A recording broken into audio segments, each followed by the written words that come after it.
Hello, this is Professor Chicagoalmose.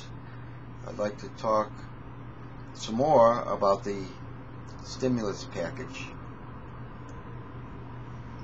In spending money for the stimulus package, there's a couple of things that need to be done. One is we need to really identify what the problem is, and then we need to identify the most efficient ways to solve the problem. If we are solving other problems at the same time, it's inappropriate.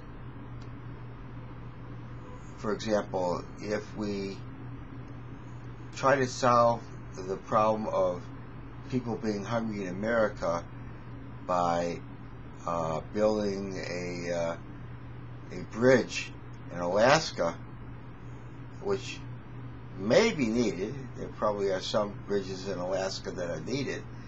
But if we do this, we're not aiming at the right target. We need to get bullseyes with this because there's a lot of money involved and a lot of people are suffering. So the first thing we should do is look at the people who are suffering. If we can have a stimulus package to take away the suffering of Americans, let's do that. How do we do that? Every American, for a period of time, let's say a year, should be getting enough money to live above the poverty level, whatever that is decided, $15,000 a year plus medical care, whatever it is. The beauty of giving money to poor people, and I don't mean the extreme poor who are necessarily have psychological problems and so forth, because living on the street, because that's a different issue. We should probably help them too. But if you give money to poor people, they're going to spend it. If you give it to middle class people, they may save it, or they may not even need it. So the first thing we should do is bring everybody above the poverty line. And you know that money's going to be spent immediately on food and necessities. And that's going to stimulate the economy and help people. Okay, that's the first thing. Second thing, we need to create jobs that have a multiplier effect that will be sustainable to boost the economy. How do we do this? We encourage people to spend a lot of money if they have it, and that will have a snowball impact. For example, I asked a friend who disagreed with me about giving people vouchers. He says it's too complicated. And I said to him, are you thinking about buying a car? He says, yes, my car's 5 years old, but I'm going to wait. I said, if I gave you a voucher for $30,000 for 30% of the cost of the car, which is paid partly by the government and partly by the manufacturer, and maybe $30,000 is too high, I don't know, but I said, if I gave you $30,000, would you buy a car now? And he said yes. So this is a way to stimulate, to make a person buy a $30,000 car. By giving him the money as a voucher. Now, the beauty of the voucher is that with $100, you could get $130 worth of spending. Whereas if you just have a tax cut, the person, let's say, may spend $80 and put the $20 in a bank or under his mattress, do non-stimulative spending with it. If this were to happen, the difference is $50 for your $100.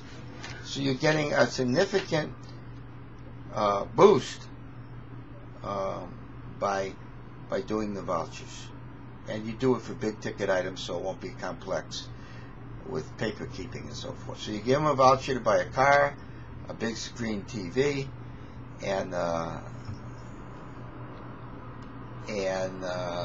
house or apartment, a house or a condominium, And this, coupled with low interest loans like 3%, will really boost the immediate spending. In terms of long-term spending, well, we need that too, but let's focus on getting this thing going now with what we need. So here's what we need to do. Again, we need to help the people who are suffering, spend money to stimulate the economy. And we do this primarily with vouchers, which gives them a discount on what they buy, if it's a big ticket item.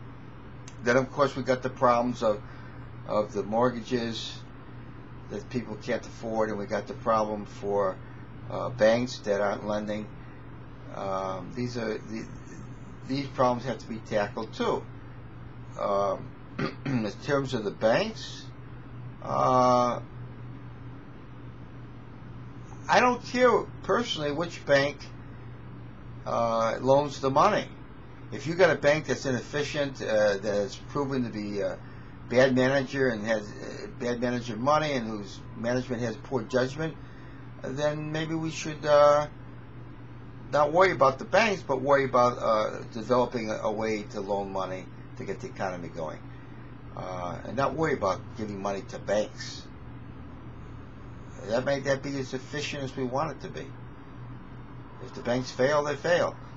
But we need to focus on people's ability to borrow money. And that could be by giving the money to the little banks who are more efficient and have better judgment. Then we got the housing, and as I said before, people who can't afford houses should be encouraged to downsize, at low interest rates, and that will help that. So this is what I want to say right now. Thank you very much.